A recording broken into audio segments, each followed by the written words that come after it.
ભેંસ તો જોઈ હશે। રાજ્યમાં સુરતમાં બનેલી ઘટનાના કારણે ભેંસ ચર્ચાનું કેન્દ્ર પણ બની ચૂકી છે, પરંતુ સાવરકુંડલામાં પશુપાલન વ્યવસાય સાથે સંકળાયેલા એક પરિવારે અંદાજે 2.5 લાખ રૂપિયામાં ભેંસ ખરીદી છે। હાથીના બચ્ચાથી વધુ કદ ધરાવતી આ ભેંસ લોકોમાં આકર્ષણનું કેન્દ્ર બની છે।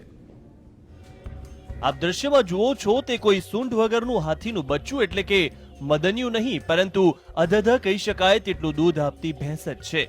જેવી રીતે આપ આ વિશાળ કાયા ધરાવતી ભેંસ જોઈને ચોંકી ગયા, તેવી જ સ્થિતિ સાવરકુંડલાના લોકોની થઈ છે। પશુપાલનના વ્યવસાય સાથે સંકળાયેલો એક પરિવાર આ વિશાળ કાયની જાફરાબાદી ભેંસ જૂનાગઢના જંગલોમાંથી લઈ આવ્યો છે। આ ભેંસની ખાસિયત પર નજર કરીએ તો આ ભેંસ અન્ય ભેંસ કરતા વધુ મોટો બાંધો અને ઊંચાઈ ધરાવે છે। આ ભેંસનું વજન અંદાજે 1.5 ટન હોય છે।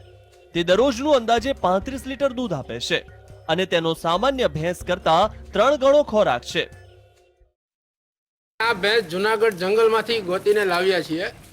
આ ભેંસ અમને 2,35,000 ની ખરીદેલી છે। આ ભેંસનું 2 ટાઈમનું દૂધ 35 લીટર આપે છે અને આ ભેંસની ખાસિયત એ છે કે અન્ય ભેંસો 2 ટાઈમનું 10 થી 15 લીટર દૂધ આપે છે અને આ ભેંસ અવડી મોટી છે કે 2 ટાઈમનું 35 લીટર દૂધ આપે છે અને આ ભેંસ અન્ય ભેંસો કરતા 4 ગણું ખાય પણ છે અને આ ભેંસ હાથી જેવી છે। અગાઉ ક્યારેય ન જોયેલી વિશાળકાય ભેંસને જોઈને સ્થાનિકો સહિત સૌ કોઈ અચંબિત છે।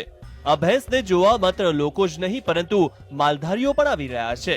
ત્યારે આપ પણ ટીવી સેટ પર આ વિશાળકાય ભેંસ જોઈને ચોંકી ગયા હશો તે વાત નક્કી છે। ફારૂક કાદરી, GSTV, અમરેલી।